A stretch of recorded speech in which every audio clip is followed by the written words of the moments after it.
درود پڑھنے والے کا نام اس کے والد کے نام کے ساتھ سرکار کی بارگاہ میں پہنچاتا ہے تو جب خادم میں یہ صلاحیت ہے تو پھر سرکار کی دور سے سننے کی سبحان اللہ سبحان اللہ.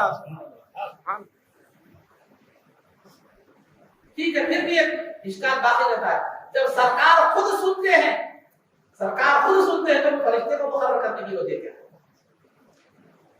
فرشتے کو مقرر کرنے کی وجہ کیا ہے؟ اس کو ایک بڑی جگہ نے مثال سے بیان کرنا میں آپ کو بتاتا چلوں. مثال ایک بادشاہ ہے, ایک بادشاہ کے بعد دوسرے بادشاہ کا خط آتا, تو بادشاہ خود نہیں پڑھتا وہ خط, اس کا جو ذمہ دار ہوتا ہے منشی جو بھی ہوتا ہے وزیر, وہ کیا کرتا ہے اس خط کو پڑھ کر سناتا ہے. تو کیا اس بنیاد پر آپ یہ کہیں گے کہ بادشاہ ان پڑھ ہے؟ نہیں, بادشاہ کا مرتبہ یہ ہے کہ وہ نہ پڑھے بلکہ اس کو پڑھ کر سنایا جائے, اس کے لیے ایک آدمی مقرر ہو. یہ بادشاہ کا مقام و مرتبہ ہے. تو سرکار کو درود فرشتہ پہنچاتا ہے تو یہ سرکار کی عظمت کی علامت ہے. اس کا مطلب یہ نہیں کہ سرکار محسوس کرتی. تو الغرض عزیزان محترم, اہل سنت و جماعت کا, ہمارے اسلاف کا, یہ تو احادیث کی بات ہے. آئیے تھوڑا صحابہ سے بھی دیکھیں بات. ابو بکر صدیق رضی اللہ تعالیٰ عنہ کے دور خلافت, اگر کوئی آدمی سرکار کی مثال کے بعد سرکار کی بارگاہ میں روضہ رسول میں آ کر کوئی بلند آواز سے گفتگو کرتا تو وہ اس کو کہتے کہ آدیت رسول اللہ صلی اللہ علیہ وسلم, تو نے اپنی بلند آوازی کے ذریعے سے رسول پاک صلی اللہ علیہ وسلم کو تکلیف دی. تو نے اپنی بلند آوازی کے ذریعے سے رسول پاک صلی اللہ علیہ وسلم کو دی. تکلیف کس کو ہوتی ہے؟ جسم کو ہوتی ہے. جسم ہی نہ ہو تو تکلیف کیا ہے؟ آواز کا سننا یا آواز ایک جسمانی کیفیت کا نام ہے. ایک وہ سننا ایک جسم ہو تو سن سکتا ہے, اسے تکلیف بھی محسوس کیا ہے جسم ہی. عمر فاروق رضی اللہ عنہ کا دور خلافت, مسجد نبوی میں دو لوگ جو ہے گفتگو کر رہے تھے بلند آوازی سے گفتگو کر رہے تھے. تو عمر فاروق رضی اللہ تعالیٰ عنہ نے ان کو متوجہ کرنے کے لیے آواز نہیں دی بلکہ ککریاں لے کر ان کو مار کر متوجہ کر کے بلا کر پوچھا تم کہاں کے رہنے والے ہو؟ تو انہوں نے کہا ہم طائف کے رہنے والے. تو انہوں نے کہا, عمر فاروق رضی اللہ عنہ نے فرمایا اگر تم اس مقام کے نہیں ہو اس لیے میں تمہیں معاف کر رہا ہوں, اگر تم اس مقام کے ہوتے تو بارگاہ نبوی کی بلند آوازی کے جرم میں تمہیں سزا دیتا. کیا تم نے قرآن نہیں پڑھا کہ لا ترفعوا اصواتکم فوق صوت النبی, تم اپنی آوازوں کو نبی کی آواز پر بلند. ایک مرتبہ ایک بدبخت نے نبی پاک صلی اللہ علیہ وسلم کے روضہ اطہر کے پاس سیدنا علی مرتضی رضی اللہ تعالی عنہ کی شان میں گستاخی کی. تو عمر فاروق رضی اللہ تعالی عنہ نے فرمایا اے وہ شخص, تو نے علی مرتضی کو برا بھلا کہہ کر اس ذات کو تکلیف دی جو یہاں آرام فرما ہے. تو سیدنا علی مرتضی کی گستاخی اگر کوئی کرتا ہے تو اس سے بھی سرکار کو تکلیف محسوس ہوتی ہے. تو پھر یہ حیات جسمانی ہے اور کیا.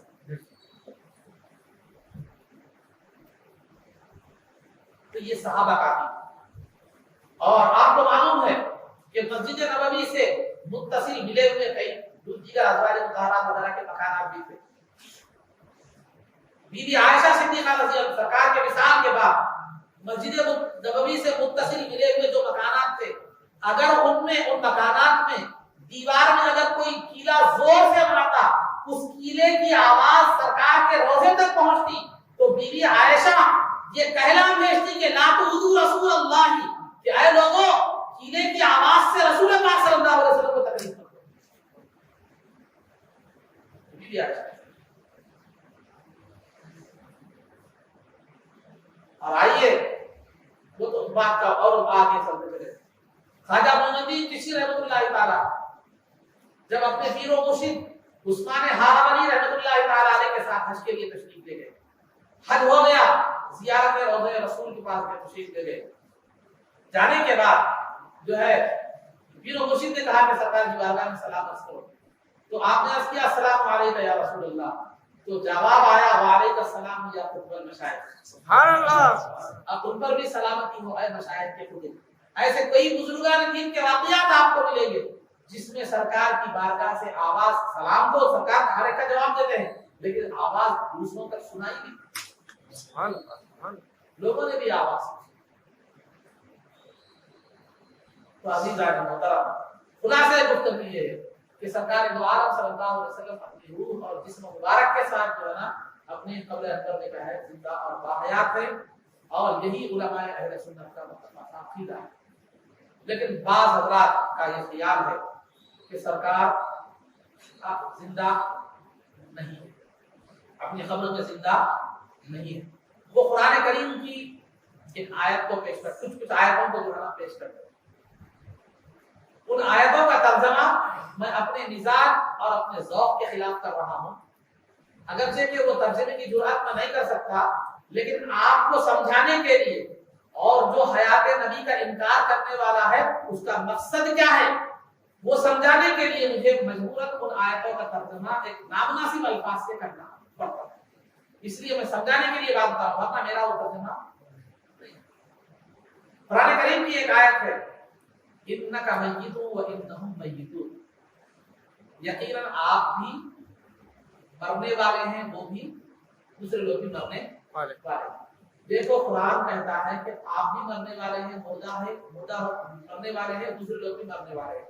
جب قرآن سرکار کو مرنے والے اور مردہ کہہ رہا ہے، تم حیات نبی کیسے کہتے؟ تم سرکار کو زندہ کیسے کہہ رہے ہو؟ تو تمہارے قرآن کی آیت کے خلاف. قرآن بھی غلط نہیں ہے، احادیث بھی غلط نہیں. کیا یہ بات کو صحابہ نہیں سمجھے؟ ابو بکر نہیں سمجھے، عمر رضی اللہ تعالیٰ عنہ، ابو بکر صدیق رضی اللہ تعالیٰ عنہ نہیں سمجھے، بی بی عائشہ صدیقہ رضی اللہ تعالیٰ عنہ کو نہیں معلوم تھا. پھر کیلا مارنے سے جب معلوم تھا ان لوگوں کو، اگر ان لوگوں کو معلوم ہوتا کہ سرکار باحیات نہیں ہے تو پھر تکلیف کا تصور ہی نہیں ہوتا. نہ ابو بکر کسی کو منع کرتے بلند آوازی سے، عمر رضی اللہ تعالیٰ عنہ کو منع کرتے، نہ بی بی عائشہ کیلا ڈھولنے سے منع.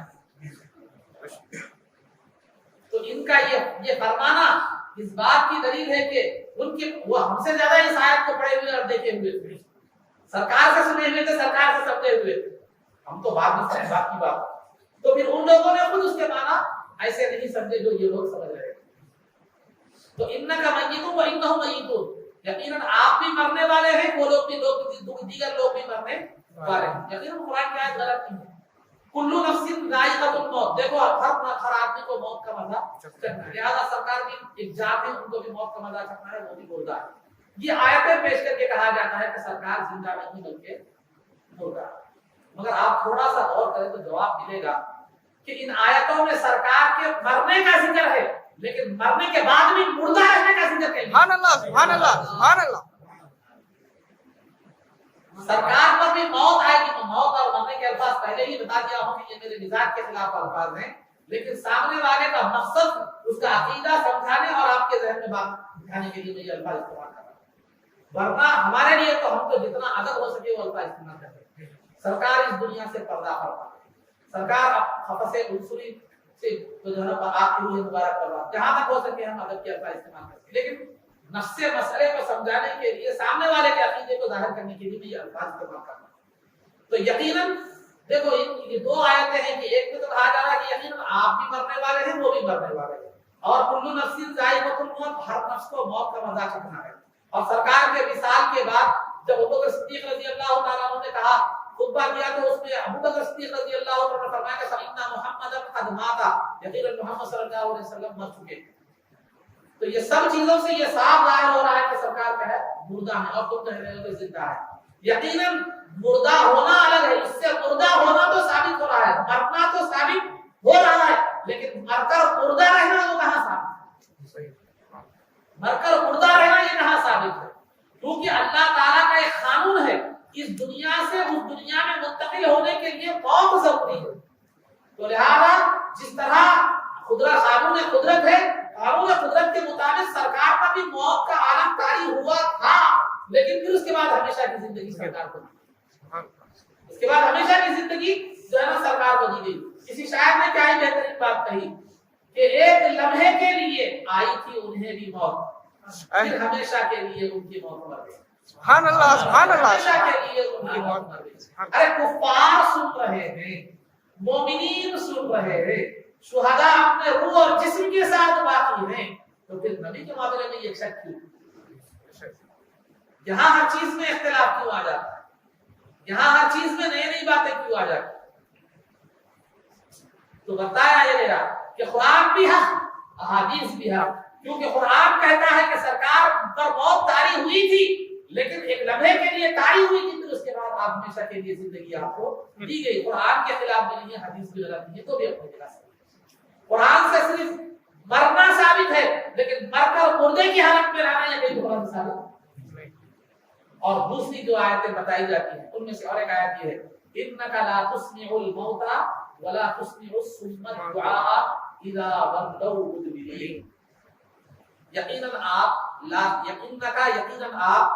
تسمع الموتى مردوں کو نہیں سنا سکتے، اور اس میں انک لا تسمع الموتى یقیناً آپ مردوں کو سنا نہیں سکتے، لا تسمع الموتى ولا تسمع الصم الدعاء، اور نہ بہروں کو اپنی آواز اپنی پکار سنا سکتے، اذا ولوا مدبرین جب وہ پیٹ پھیر کر جا رہے ہوں، اور جب وہ پیٹ پھیر کر جا رہے ہیں۔ دیکھو قرآن میں خود اللہ تعالیٰ فرما رہا ہے کہ آپ مردوں کو نہیں سنا سکتے، آپ مردوں کو نہیں سنا سکتے۔ دیکھو مردے کہاں سنتے ہیں؟ تو پہلی تو بات یہ ہے کہ قرآن میں مردے نہیں سنتے بلکہ نہیں ہے بلکہ نہیں سنا سکتے۔ سبحان اللہ، سبحان اللہ۔ آپ مردوں کو نہیں سنا سکتے بول رہے، مردے نہیں سنتے بلکہ کب بول رہے۔ اور دوسرا یہاں مردے مراد نہیں ہے بلکہ کفار کو مردوں سے تعبیر کیا جائے۔ اس آیت میں کفار کو مردوں سے، زندہ جو کافر ہیں ان کو مردوں سے تعبیر کیا جا رہا ہے، کیونکہ قرآن کا آخری لفظ ہے اذا ولوا مدبرین، جب وہ پیٹ پھیر کر جا رہے ہیں تو آپ اپنی بات ان کو نہیں سنا سکتے۔ مردے جاتے ہیں پیٹ پھیر کے، زندے جاتے ہیں زندے۔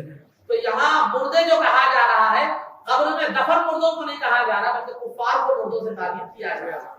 تو زندوں کے بارے میں جو آیت نازل ہوئی ہے زندہ کفار کے بندے میں، اس کو مردوں کے حق میں لینا یہ تو ایک لائن بھی لگ گیا۔ یہ تو آیت زندہ کفار کے بارے میں اس کو مردوں سے تعبیر کیا جا رہا ہے۔ کیوں؟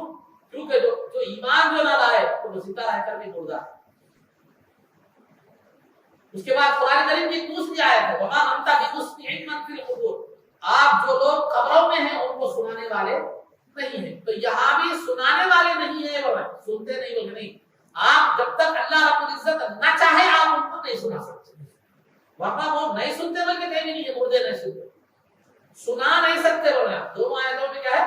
آپ مردوں کو سنا نہیں سکتے اپنی آواز جب تک اللہ رب العزت نہ چاہے۔ تو سنانا الگ ہے، سننا الگ ہے۔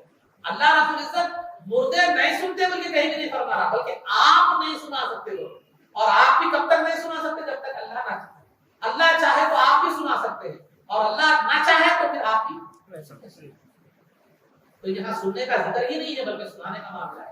سنانے کی آیت کو لے کر سننے پر جو ہے دلیل کے طور پر لینا، یہ بھی ایک کیا معلوم ہے علم سے دوری کیا رہا۔ تو بہرحال عزیزان، یہ تمام جو باتیں بیان کی گئی کہ نبی پاک صلی اللہ علیہ وسلم جس طرح اپنی ظاہری حیات میں تھے اسی طرح اپنی برزخی حیات میں یعنی قبر کے عالم میں بھی نبی پاک صلی اللہ علیہ وسلم اسی جسم و روح کے ساتھ جو ہے نا باحیات ہے، عبادتیں بھی فرمایا کرتے ہیں، امت کے اعمال بھی پیش ہوتے ہیں، درود بھی پیش ہوتا ہے، اور سرکار دو عالم صلی اللہ علیہ وسلم اچھے اعمال کو دیکھ کر خوش بھی ہوتے ہیں اور برے اعمال کو دیکھ کر غمزدہ بھی ہوتے ہیں۔ یہ پھر جسم و روح کی حیات نہیں تو اور کیا؟ تو یہ چند باتیں تھی جو آپ حضرات کے سامنے حیات النبی کے حوالے سے بتائی گئی۔ تمام خلفاء، صحابہ، تابعین، تبع تابعین اور اولیاء اللہ اور حضور العالمین کا یہی عقیدہ ہے کہ سرکار اپنی قبر مبارک میں باحیات جسم و روح کے ساتھ رہنا باحیات ہے اور زندہ ہے، اور ہمارا درود اور ہمارے اعمال بھی سرکار کی بارگاہ میں پیش ہوتے ہیں۔ یہی عقیدہ ہمارے اسلاف کا، صحابہ کا، بزرگوں کا ہے، اور ہمارا بھی یہی عقیدہ ہونا چاہیے۔ اخیر میں اللہ رب العزت سے دعا ہے کہ پروردگار عالم حق کہنے، حق سننے اور حق پر عمل کرنے کی توفیق عطا فرما، عزت و عافیت کی زندگی دے اور ایمان کا خاتمہ فرما، رسول پاک صلی اللہ علیہ وسلم کا قول میں اجازت نصیب فرما، اور نبی پاک صلی اللہ علیہ وسلم کے خطوں میں ہمارا حشر فرما، آپ کی شفاعت و عظمت سے ہم کو بہرہ فرما، آپ کے دست مبارک سے جامع کوثر کی نصیب فرما، جنت میں آپ کی غلامی معیت و رفاقت نصیب فرما، صلی اللہ تعالی وسلم علی خیر خلقہ سیدنا محمد و آلہ وصحبہ اجمعین برحمتک یا ارحم الراحمین، الحمد للہ رب العالمین۔